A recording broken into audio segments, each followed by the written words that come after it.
Welcome to Prime Suspects. Alongside Adam Bjorn and Prime Sports co-founder Joe Brennan Jr., I'm your host, Matt Landis. Guys, UConn's 19-point comeback to take down Duke in the Elite Eight was no joke, to punch the final ticket to the Final Four. So Adam, to tip off our March Madness check-in, how did the Sweet 16 and Elite Eight go for Prime Sports and BetCris?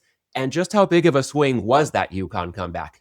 No, that was a really good result, really good weekend. The good thing is that they won outright. What happens normally there is when there's a favorite and they come back and it ends up with this big Polish middle right around the favorite by a few, doesn't really help. But the good thing is they won, which helped on the money line. But overall, that was the best game of the weekend. Not so far the best game of the tournament, but it ended up sort of making it a weekend worth rejoicing over, per se. All right, we'll see how much rejoicing you have to do when the Final Four is in the books. Looking ahead to the two games on tap for Saturday, what action are you taking so far on Illinois, UConn, and Michigan, Arizona? And how does your futures exposure look in terms of the result for the book for each of the four potential national champions? Yeah, so on the two games so far, we're looking at 72% of the money coming in on Connecticut. Not a lot of master money on that game at all. Arizona, we're looking at 68% of the money coming in on them. About 62% of the master money is on them coming in as well. Overall, not a great position. Michigan was a bad result from pretty much December onwards. They'd been the biggest loser up until this point. Duke was actually one of the ones that looks like we kept a little bit and was going to be able to challenge them. Right now, Arizona is the biggest winner. So that game alone is going to be a big swing on the futures. But at the end of the day, the swing on the futures holds nothing against potential swings on games, and especially in the final game if we get to that. Illinois, Connecticut, both small losers. So right now, if Arizona can get this through, beat Michigan, we'll have a good position in the final, no matter who lines up on the other side. But if it goes the other way, we won't have any positive equity, should we say, before a bet is taken on the final. And given that dynamic, with Michigan being a worst case result and Arizona being a best case result, how is that affecting your risk management perspective on this matchup specifically? And how would it affect things when one of those teams advances to the championship game versus just taking each game as a one-off event and looking at it more in a vacuum, perhaps? Yeah, I mean, each trade is their own. But for me, we write so much on these games and get the action on these games that the futures position shouldn't really alter it that much. But having said that, it is a significant variance between Michigan and Arizona on that. I don't know if the traders have lent into getting that bit extra Arizona money right now, or if it's just naturally been there, or if it's any kind of forcing of it a little bit to at least sort of balance that out. But right now, you really got to treat them differently. Who knows? I mean, you can look at where those odds were taken, what the prices were, futures and the positions past events, and really trying to position yourself when you've got negative equity overall right now is just a dangerous thing to do. So I would hope that they're just trading naturally, leaning into the games of whatever they think the price should be, letting the bettors and the master players ultimately move it to where it needs to be. And then, we're seeing 50-50 on the live pregame. So the expectation is we're going to write as many dollars once the game starts as well. So really, with what business we've done on the futures today, I would hope that they're not leaning into that too much, despite whatever the positioning may be right now. And Joe, let's bring you into the fold. Give us your perspective as a fan on the Sweet 16 and Elite Eight, and tell us what you're watching for as we approach the Final Four. I don't know if anybody wants to hear what I have to say, because I very quickly went from being the mayor of Townsville to getting impeached last weekend. I couldn't pick my nose, let alone a goddamn game last weekend. I have mixed feelings. I was sitting in a Chili's bar with my family when UConn heaved up that shot. And it's funny, like the human reaction. I was kind of like half paying attention to the game, because either one of those teams winning that emotionally for me wasn't a great outcome. I loathe Danny Hurley. I think he's one of the worst people in basketball. But Duke is probably the most overprivileged basketball school going. But that was just such an incredible finish. That one's going to be tough to top. But yeah, it's funny. Now that I've lost my lofty perch as the mayor of Toutville, I figure I should probably just revert to, standard operating procedure as a tout and just pick everybody. to win, go out, buy a ticket so that, a week from now I can say like, I picked it. But now, it will be interesting. You can't argue that the four schools that they've boiled down to here, I would say Illinois is the one that, they're really defying gravity. Illinois traditionally as a program has always failed to come through when the lights are on. I said as much during last week's show. So yeah, they'll probably be national champions. All right, and Joe, we'll give this a bit of a pivot. UConn's comeback will go down as one of the all-time greats in this tournament, and Vinny Magliulo will go down as an all-time great in his own right, being named to the Sports Gambling Hall of Fame this week. What are your thoughts on Vinny's newly minted status as a Sports Gambling Hall of Famer? I'm annoyed, mainly because Mrs. Brennan says, oh, Vinny's such a handsome guy. No, Vinny is one of the greatest guys in our industry. I one time heard like somebody complaining about Vinny. And to me, that's like, if you're complaining about Vinny, that's like a dog not liking you. That's a sign that you're an asshole.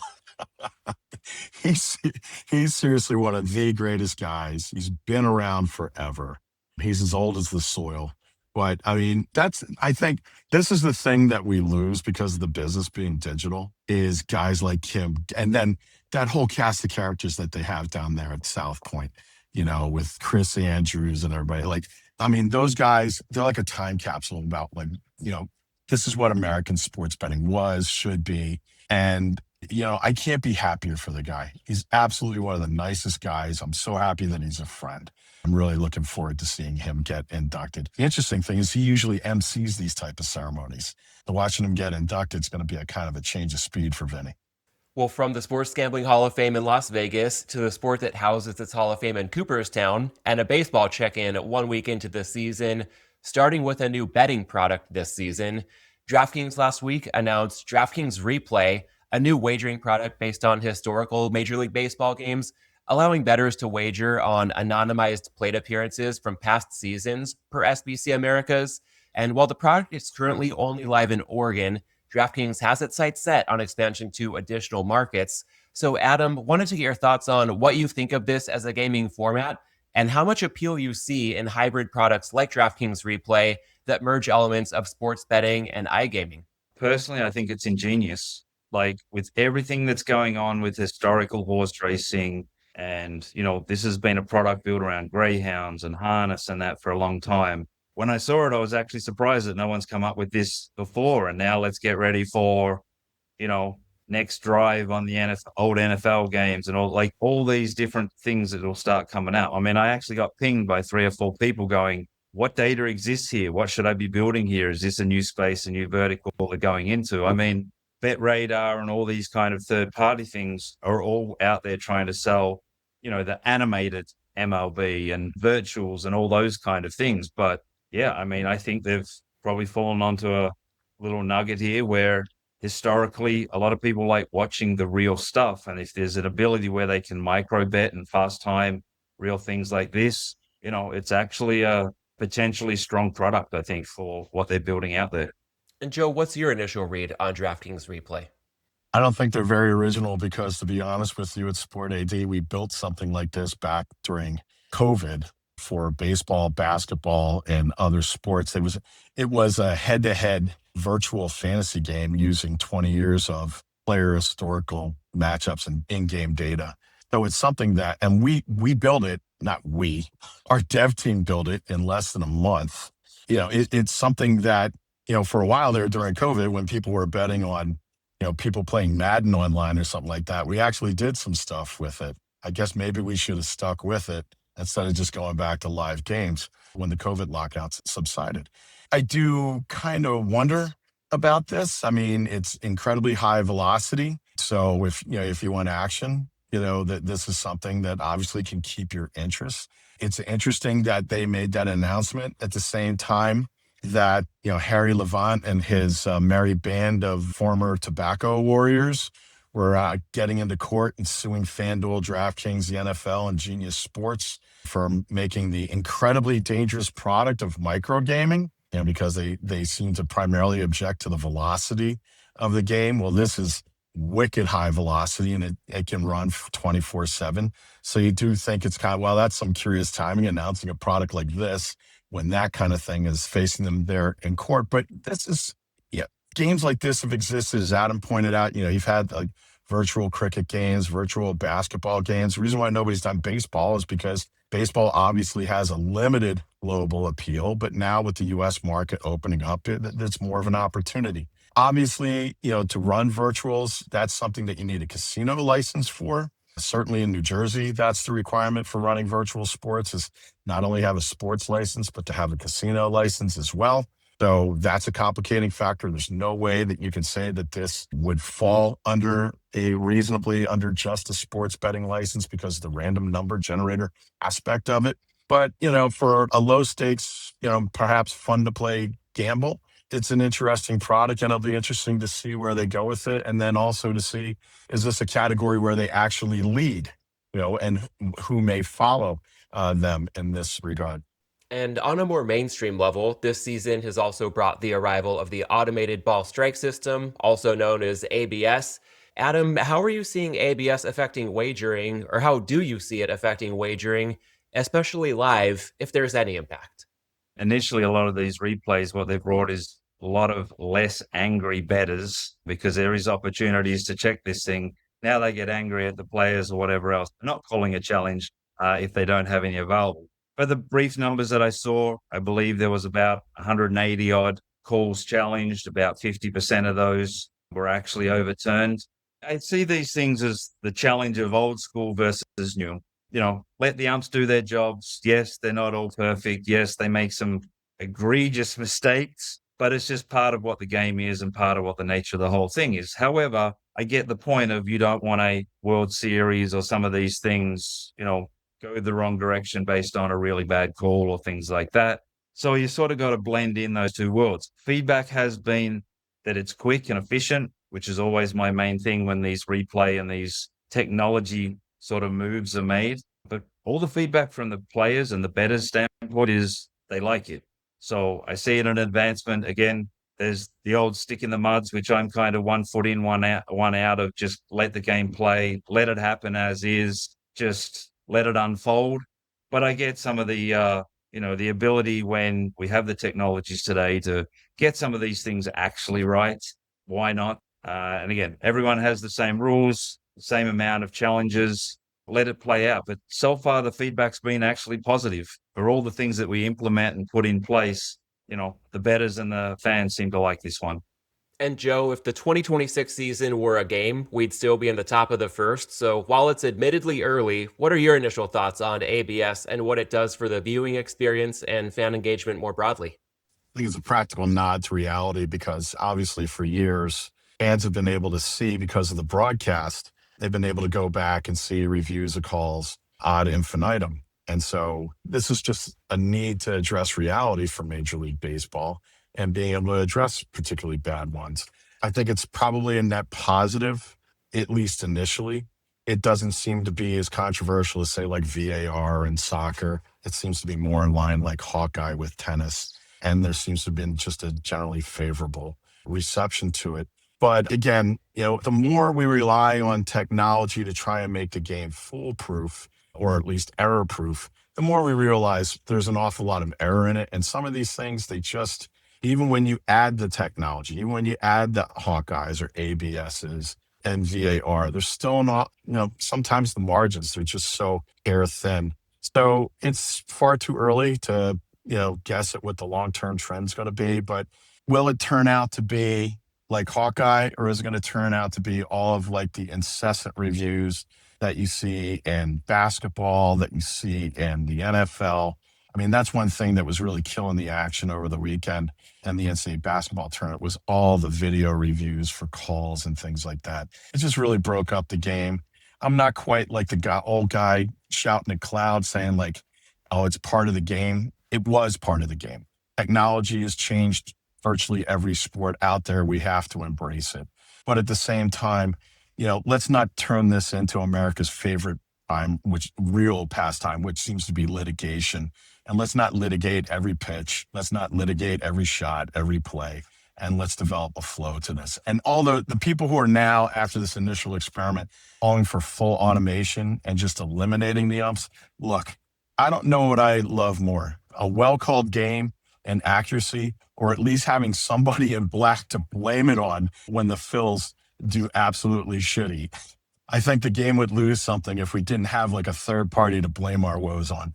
Well, Joe, speaking of pastimes, we'll shift gears from America's pastime to a different pastime and an outlook on horse racing in America.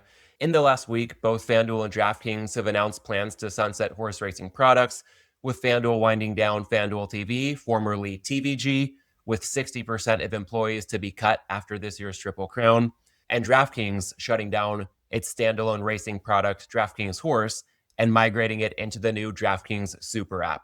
Adam is a passionate fan and also is a racehorse owner. How indicative do you view these announcements of the structural decline of horse racing in America? And conversely, what gives you optimism about the future of the sport? Well, I mean, the DraftKings one's simple enough. We saw when they sort of converged their pieces of the puzzle some weeks ago with their predictions and some of those other things, that this is just part of the way going. So that headline's sort of much ado about nothing. It's just them bringing all the pieces into one place, which majority of the sports books and the whatnot have done that for a century or whatnot of time. They're just bringing multiple pieces of technology that they've had to stand up on and then ultimately bringing that together. So, simple enough for that. No effect overall, I don't believe. However, the other one, I mean, it's literally saying TVG is closing down, which has been synonymous with the horse racing, the ability to watch the horse racing. They expanded it beyond that, adding all the other streaming content that they have on sports and whatnot all around the globe and things like that. I mean, it's really showing that TV today, productions, the costs, the raising, all those kind of things is unsustainable for the future of, FanDuel are trying to build and what anyone ultimately would be trying to build. Everything's heading more mobile. I mean, what product's going to be out there now to watch all the tracks? Is it you go Twin Spires or Naira and everything's, just going through whatever app you may be using to place your wagers and things like that. So I think this is more significant to sort of show as well, both the ability of TV being sustainable, but also horse racing overall. And American product has been pretty poor for a very, very long time. You see little sort of nuggets of boosting it here and there with ownerships and things like that. But compared to the rest of the world, American racing is, in a far superior decline and way behind what all those are. Again, as a passionate horse person, it's more of a, what can be done to help it? Maybe there's really nothing. Without racinos and the ability that the track's got those casino license to ultimately prop up this product to the point that they have, if that was ever carved out, racing would just literally die. And I think the other aspect of the product is for the hardcore bettors, there's definitely a downside right now with the pricing, the way that the computer groups of the wagering comes in sort of post-jump, where, just having been at the NHC handicapping tournament a few weeks ago, you're watching something at 6-1 and then it drops to 3s and vice versa. And that's a horrible product. It's a horrible experience. And that's where, fixed odds betting works in other parts of the world, but I don't see it working in the US. But the product on that level just feels untrustworthy as well. So I think racing across the US, as much as I'm kind of putting my feet and jumping all in with some other things that I'm doing right now in that space, overall, it's really struggling. And I think it needs a lot of help. And TVG, FanDuel TV closing down, I think is a serious show that there's big issues there. And Joe, building on Adam's comments, a lot has obviously been said about racing as a sport on the decline, a sport in a final furlong of sorts, some would say. So in an era of shorter attention spans, social media, and the casinofication of just about everything, what path do you see for racing to grow its cultural relevance, especially with younger people? Shorter attention spans really shouldn't be an issue because there seems to be a race going off anywhere in the world every 10 minutes. There's plenty of racing globally. And we shouldn't use America as a proxy for the rest of the world, the health of the industry for the rest of the world. There's plenty of liquidity in racing. If we look at America, racing is a great sport. The problem that racing in America has is all the stakeholders, everything from government to ownership, and most especially the tracks. You have these practically feudal cartels, okay, with their fiefdoms. You have the Stronachs and the Churchills and everything. They make it nearly impossible to do business, because if you do business with one, you're the mortal enemy of the other, and all the horse shit that goes with that particular thing. In politics, if you want to see socialism at work in America, all you have to look at is the way state level politics cover the racing industry, between the percentage of the takeout at the track for the pari-mutuel, all the hands out that you got from everybody. You have race owners that are practically, they buy a horse and they think that it should be on state welfare, guaranteed profiting. You've got the casino industry being jacked to provide subsidies for the prize purses. It is a mess from the word go. And you know what? In a lot of ways, I don't feel sorry for racing in the United States, because, at least from my experience, I'm going into my third decade of dealing with the racing industry politically. And I've never seen a bunch of people sit around and, with one eye towards the past, with, remember when we were like 85% of the betting in the United States? Like, yeah, and everything was on black and white TV, okay? And this just resistance to change. It's all about getting their percentage, all about this. It's all about maintaining their little fiefdom. And we joked a little while back. I know we haven't mentioned the two dreaded words, prediction markets, but part of me, you had Churchill Downs CEO there a couple of weeks back. I guess I got to be careful because Prime has a partnership with Churchill Downs. But yeah, Churchill Downs CEO a couple of weeks back issuing his warning that prediction markets better stay away from racing. Right now, ironically, prediction markets getting interested in racing probably one of the best things that could happen for interest for the sport in America.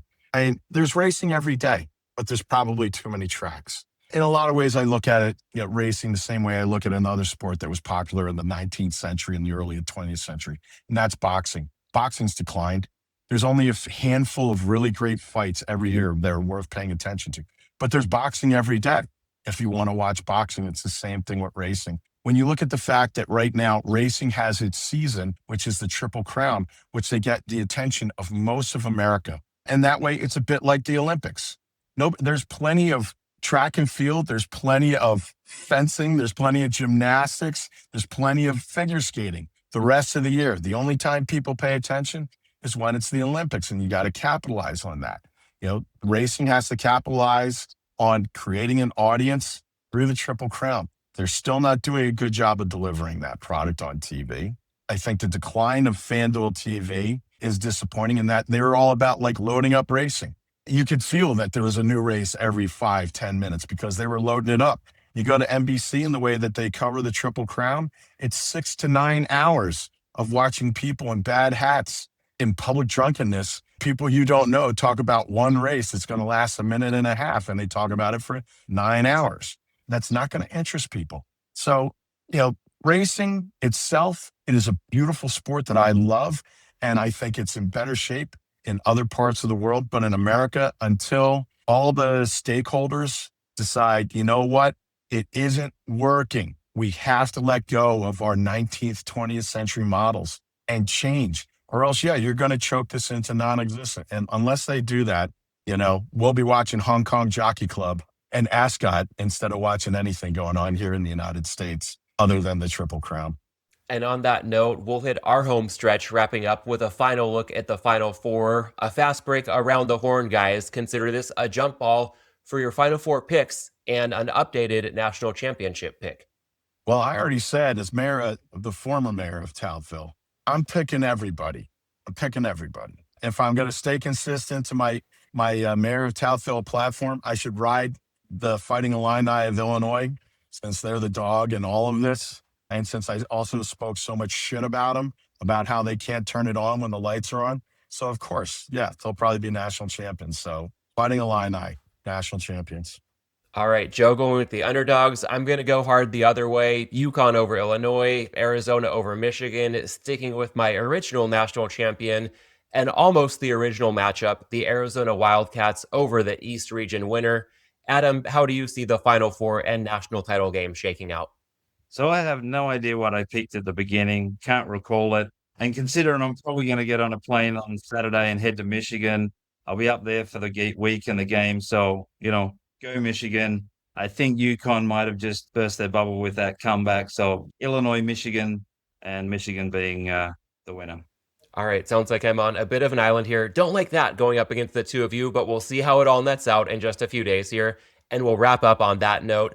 To the audience, however busted your brackets may or may not be at this point, enjoy the Final Four, and in the final moments before the national championship game tips off, we'll catch you next week. Thanks for listening to this week's episode of Prime Suspects. Register for Prime Sports at primesports.com and download the Prime Sports app. You can follow us on Twitter at @PrimeSuspects_, at Joe Brennan Jr., and at Adam Bjorn. You must be 21 or over to play on Prime Sports. Always bet responsibly and within your limits. If you or someone you know has a gambling problem, call 1-800-GAMBLER.